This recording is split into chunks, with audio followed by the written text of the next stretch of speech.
This is Cerebral Cinema. Movies of the mind.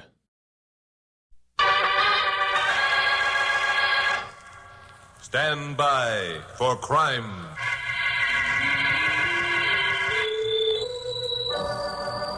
Hi, Morgan speaking, KOP newscaster. Well, another of those unusual murders has occurred here in Los Angeles. Last week, a man's body was found on a lonely dirt road off Mulholland Drive, up in the Santa Monica Mountains. He'd been shot through the head with a .38 caliber revolver. He'd also been badly beaten. His name was Mark Adams. That's what made the murder unusual. Mark Adams was a partner in one of our leading stock and bond houses. He'd had a respectable, straightforward life since he'd moved here from Portland 10 years ago. Dozens of friends testified to that fact. He had no enemies. Robbery had not been the motive, because a sizable sum of money had been found in the wallet he carried. Why then had he been murdered and his body left in the lonely Santa Monica Mountains? That was a good question. I asked Bill Meggs of police headquarters if he minded if Carol Curtis, my secretary, and I called on the widow, Mrs. Ada Adams. Bill said, heck no, if we picked up anything to let him know. So Carol and I climbed into my jalopy and headed for the Adams residence, which was on Beddington Street. I guess this is it, Glamourpuss. I really hope she'll talk to us. I wouldn't blame her if she didn't. Well, if she doesn't, we'll come back another day. Ring the bell, will you? All right. So Carol pushed the bell button. We heard chimes ring inside the house. After a minute, the door opened. A woman of about 40, wearing a long-sleeved black dress, appeared. It was obvious she'd been crying. You Mrs. Adams? Yes, I'm Mrs. Adams. Well, I'm Chuck Morgan. This is Carol Curtis. We're from radio station KOP. Oh, reporters. Well, if you don't mind, We want to help you if we can, Mrs. Adams. Mr. Morgan has a reputation for aiding the police in these cases. Oh, you're that, Mr. Morgan. Well, I'm sorry. I didn't mean to imply I understand perfectly, Mrs. Adams. You're upset and confused and hardly know what you're saying. Yes, that's it, exactly. Well, all right, you may come in if you like. Thank you very much. Thanks. Won't you sit down? Thank Make you. yourself comfortable. Tell me, Mrs. Adams, Yes. can you think of anybody, any friend or business associate who would gain by having your husband out of the way? Oh, no, there's nobody. Nobody at all. Well, there had to be a reason for him being shot, Mrs. Adams. No one would be more apt to know that reason than yourself. If there's anything you'd like to tell us in confidence, we'll respect your wishes. Well, yes, there is something. Good. I know I should have told the police, but in the excitement, I somehow felt that I could keep it a secret. If Mark had died any other way, I could have. Keep what a secret, Mrs. Adams? Oh, it's horrible.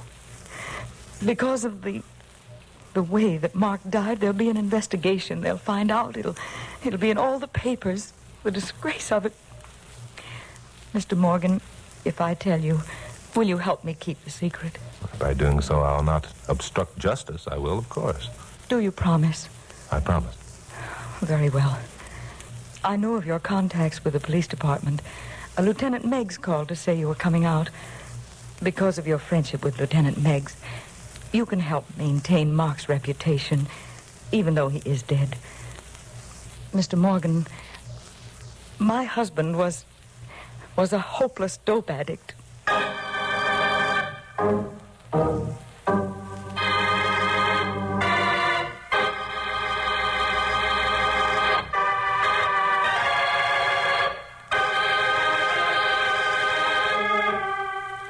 If Mrs. Adams had told us that her husband was an escaped convict, we couldn't have been more surprised. I knew Mark Adams by reputation, had met him on one or two occasions. He was a man of integrity, good habits.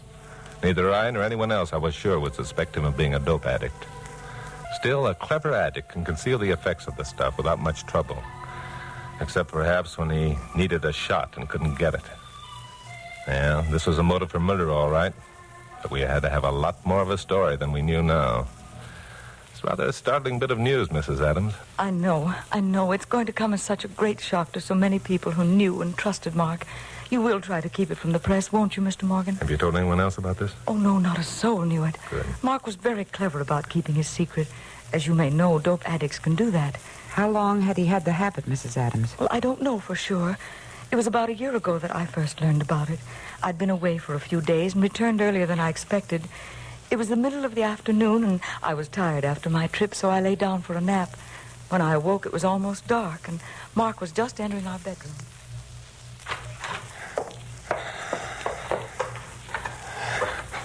Blasted light. Hello, Mark. What the... Ada, what the devil are you doing here? Well, darling, aren't you glad to see me? I caught an earlier train. Yes, of course. Of course. Look, Ada, why don't you run downstairs and see to dinner? I'll be with you in a minute. But, Mark, Mark, what's that you have in your hand? Never mind. It's nothing. Now, look, let me alone. Get out of here. Why, it's a hypodermic needle. Well... Mark, you're not... Oh, no, you... Yes. Now you know. At least I won't have to fight that part of it any longer. Wait here.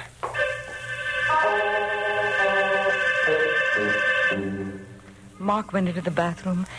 He was gone about 10 minutes. When he returned, he was completely relaxed, seemingly normal.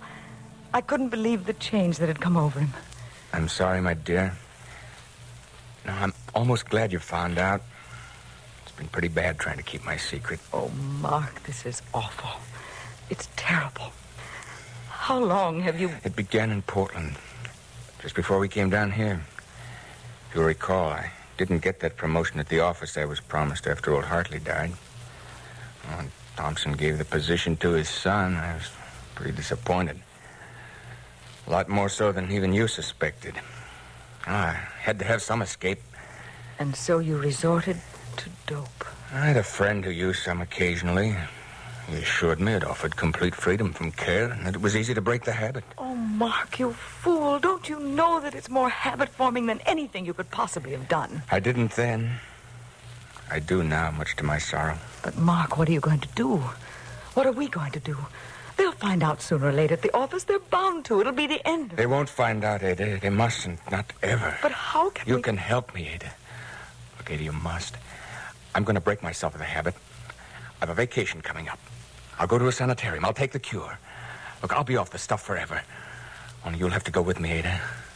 I'll need your strength desperately. Ada, will you help me fight this thing? Of course I will, darling. I'll do everything possible. Oh, my dearest, we'll fight it together and win.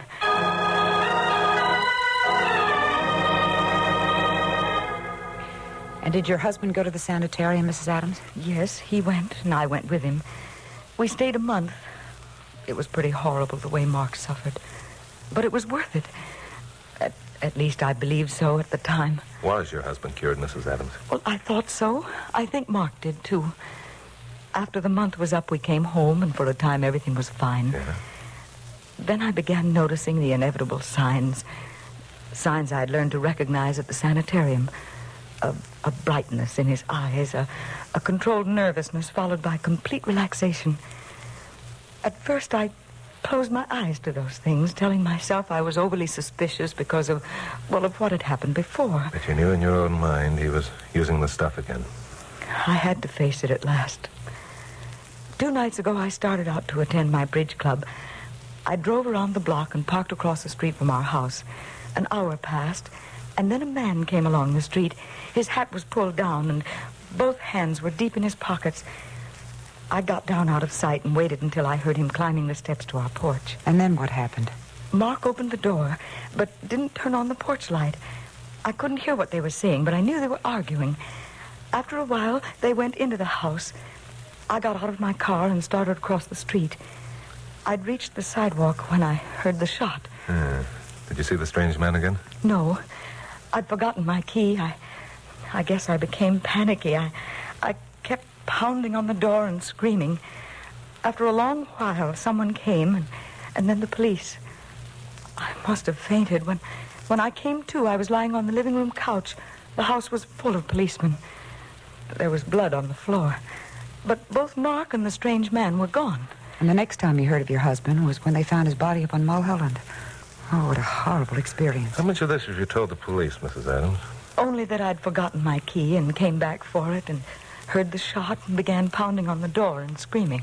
And you haven't any idea who the strange man was? No, none at all. A strange man could have been any one of several dozen dope peddlers in the city. Well, it's going to be quite a trick to keep this away from the press. The police will have to know. Oh, but you promised. Only if I didn't have to obstruct justice, Mrs. Adams. This dope angle not only gives a motive, but narrows the number of suspects down considerably. But, Chuck, isn't this something you can do? What? Well, think of how terrible it will be for Mrs. Adams if it becomes known that her husband was an addict. It's she who has to face all those people, you know. Yeah, I know. Well, let's talk it over with Bill Meggs. He's a good guy. Maybe we can dream up something. You can rest assured of one thing, Mrs. Adams. No one but the police will be told about your husband being an addict until we pick up his murderer.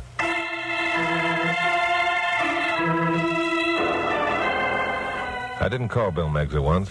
I couldn't get the picture of the distress in Mrs. Adams' eyes out of my mind. Maybe somehow it would be possible to crack this case without letting it become known that Mark Adams had been an addict. I didn't know how. But for lack of something better to do and to give me time to think, I headed the jalopy up towards Mulholland Drive. Was it somewhere along here that the body was found, Chuck? According to Bill, it was about 100 yards down this road. Yeah, this is it. Well, let's get out and take a look around. I can't imagine what you expect to find. The police aren't stupid, you know, and they've already been here. I know the police aren't stupid. Yeah, only seem to be one set of tire prints. One set? I can see a dozen, but what if I couldn't? All the prints were made by the same set of tires. Those were probably on the police car. What I want to know is, where are the prints made by the tires of the murderer's car? And how did his body get here? You say there are no prints of a second automobile. Well, I'll tell you how I think it got here, Glamourpuss. Look up there. Mm-hmm. That's Mulholland Drive curling around the side of the mountain. Oh, I get it. The body was thrown out of a car up there, and it rolled down here. Smart girl. Bill said Adams' clothes were torn, his body cut and bruised. Well, then we're wasting our time looking for tire prints. Maybe. However, the car up there probably stopped so the murderer could get the body out. Now, if the road had soft shoulders, there'd be tire prints up there, wouldn't there? And you don't think Bill Meggs thought of that? Sure I do. I think he's already made an impression of the prints and is checking them at the police lab. Oh? What makes you think that? Bill told me. Why, you so-and-so. And you made me think that... All right, don't get sore, Glamourpuss. I'm only stalling for time, so my conscience won't bother me for not reporting Mrs. Adams' story to Bill. Oh, I hope when you do tell him he puts you in jail for a year for obstructing justice. A year? Now, come, Glamourpuss. What would you and Pappy do without me for a year? Glamourpuss and I had been walking around while talking. I stepped behind a bush and saw something white lying on the ground. It was a page from a newspaper. Nothing unusual about that, except that this page was folded neatly and the date line was staring up at me. It was dated July 24th, the day Mark Adams had been murdered. I picked it up and unfolded it. It was a page from the classified section of the Los Angeles Observer. Why so interested in a page from the Observer, Sherlock? Nobody ever reads that scandal sheet. Certainly not a man of Mark Adams' high standing. Still, it could have fallen out of his pocket when he rolled down the hill. Well, what are you reading? Classified ad that's underlined in pencil. Oh, this is a fine time to go looking for bargains. Shut up, Glamourpuss. Let me read. For sale, 20-carat diamond ring. Bring cash to 222 Beddington Street after 9:30 p.m., July 24. Oh, Chucky boy, you don't mean... Not at last. Oh, darling, you'd have to give me one that big. Honest, I'd be satisfied with just Glamourpuss, will you stop that gibbering? Don't you know what this means? Well, then you're not going to... 222 Beddington Street is the address of the Adams family. Whoever answered this ad in the paper is the man who murdered Mark Adams.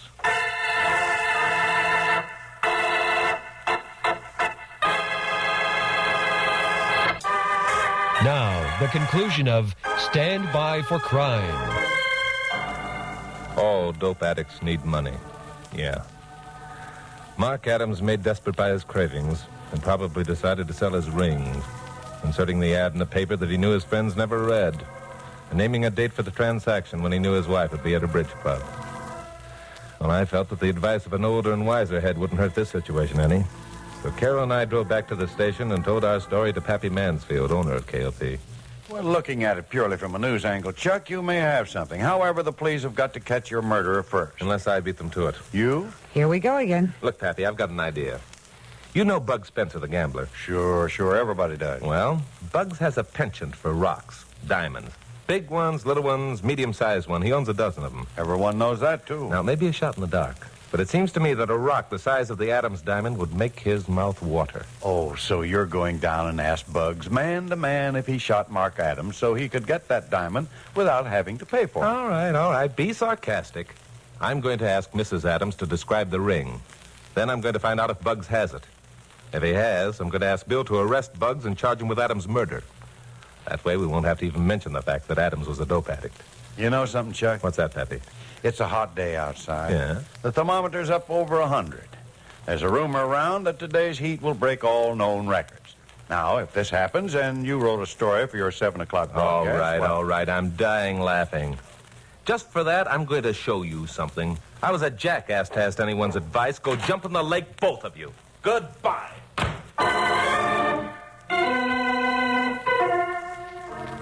I was mad. I got out of there and headed for Beddington Street. Rang the doorbell of the Adams home. Mrs. Adams, still in her morning dress, invited me in. A ring? A diamond? Oh, yes, Mark did have one. A rather large one. Wasn't it... When you identified the body, Mrs. Adams, did you notice whether or not the ring was missing? No. That is... Well, I was too shocked. It was the last thing that I... A ring, such as the one owned by your husband, was advertised for sale in the Observer. This address was given. The buyer was asked to appear after 9:30 on the night of your bridge club. Do you mean that Mark sold the ring so that he could have more money to buy dope? Well, most dope addicts are forever in need of money, Mrs. Adams. It's possible that ring buyer murdered your husband. If you describe the ring as accurately as you can, we still might be able to pick up the murderer and keep the knowledge a secret that your husband was an addict.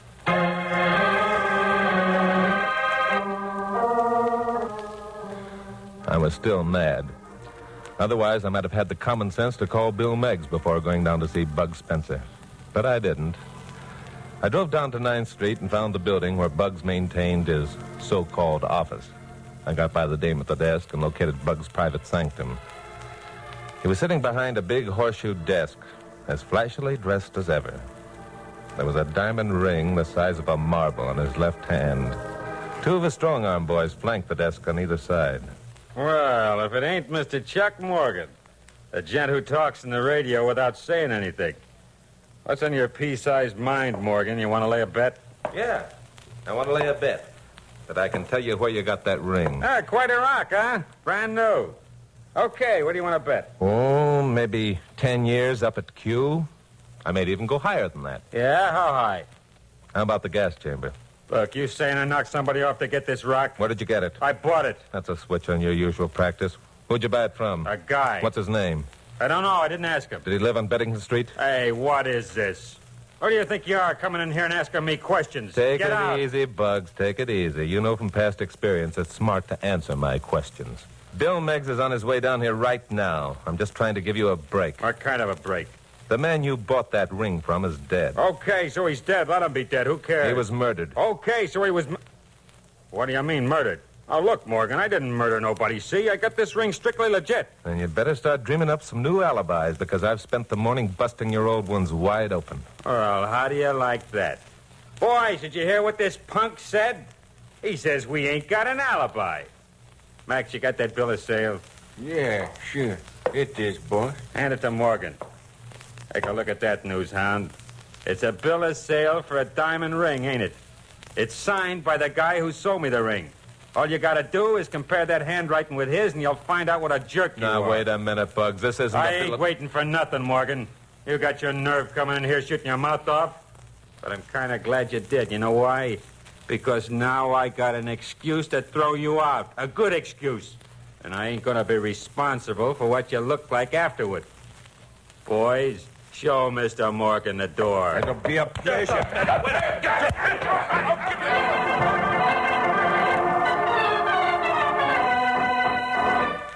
Bugs' boys had a peculiar way of showing me the door.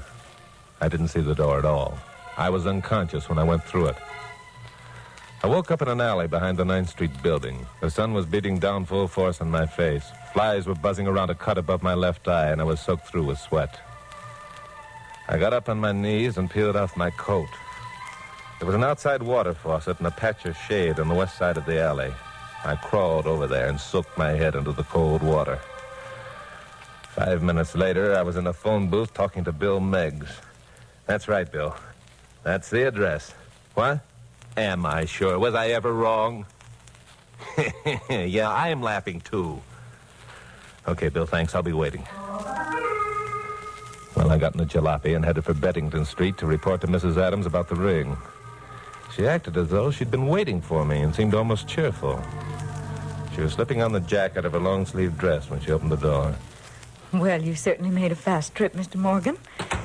Sit over there, won't you? Thank you. Did you find the man who bought my husband's ring? Yes, it was Bug Spencer, the gambler, just as I thought. Did he confess to murdering Mark? Well, no, Bugs isn't the confessing type. Tell me, Mrs. Adams, why do you suppose your husband advertised the ring in the Observer instead of in a paper that a more, well, conservative and possibly wealthier type of reader would buy? Well, I suppose he didn't want any of his friends to read it. But didn't you know that most banks subscribe to practically every newspaper published in the city? Legal and probate notices are of great interest to bankers. Well, I don't believe I understand what you mean. Did someone stop out front? Yeah, I think that's Lieutenant Bill Meggs of police headquarters. Lieutenant Meggs? Well, I'll let him in. He won't be coming in for a moment or two. He wants to pay a visit to the garage first. Garage? Yeah. He wants to check the tire prints he made in Mulholland Drive last night with the treads on your tires, Mrs. Adams. Tires on my car? That's right. You see, when you parked, you wanted to get close to the embankment so you wouldn't have too far to carry your husband's body. What? The right front wheel of your car was in the soft dirt off the pavement. No, you mustn't believe that. Nope, You mustn't addicts are very clever and cunning, especially when they've had a shot. You must have had quite a jolt that night, Mrs. Adams. No, I didn't. Well, you can't believe that. Everything I told you was true. Oh, yes, the story you told was true, every word, only you had the characters mixed. No. It's you who are the dope addict, Mrs. Adams. You who went to the sanitarium. You who pretended to be cured. No. You who sold your husband's ring because he'd give you no more money to buy dope. No. The ring wasn't on his hand when you viewed the body, and you know it. No. He hadn't worn the ring for years. If he had, there'd be a mark on his finger, which there wasn't. How did it happen, Mrs. Adams? Did he catch you trying to steal the ring? Or did he find your supply of junk and wouldn't let you have any? Yes. He took it away from me. I had to have some. I had to. Mark had seen the ad I put in the Observer. I got the gun out of the desk, and I told him I'd kill him if he didn't give me some stuff. He refused. He said he was going to put me away again. So I shot him. I'm sorry, Mrs. Adams. Believe me, I am. Because now Mark isn't here to help you fight this thing. Hello, Bill. Come in.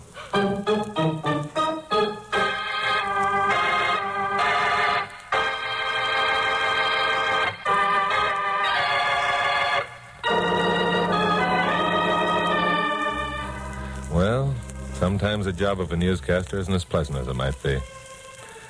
Bill took Ada Adams off in the squad car, and I headed back for KOP. Both Pappy and Carol were there, looking cool and relaxed.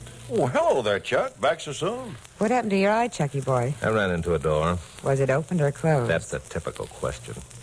Well, Pappy, I've got all the facts on the weather story. No kidding. How hot is it outside? 109. It hasn't been 109 since 1868. 5 people have died of the heat. 7 are prostrate, and a man fried an egg on Vine Street this morning. Well, that's great, Chuck. Make a good story, don't you think, Carol? Oh, I can hardly wait to hear it. Oh, you just try hard enough, and I imagine you can stand it, Glamourpuss. Well, I've got to get busy and bat this out on my typewriter. I'll devote the entire broadcast to You weather. will not?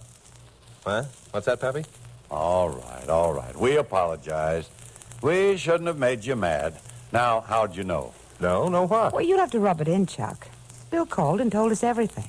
Oh. We've been sitting here on pins and needles waiting for you to tell us how you knew it was Mrs. Adams who murdered her husband. Oh, that. So you've been sitting here in this nice, cool office all this time while I've been out in the sweltering heat. Oh, stop reminding us how you've suffered. What's the sweltering heat got to do with knowing about Mrs. Adams' guilt? Everything. It's sweltering hot outside. Mrs. Adams was wearing a black wool dress with long sleeves. Why?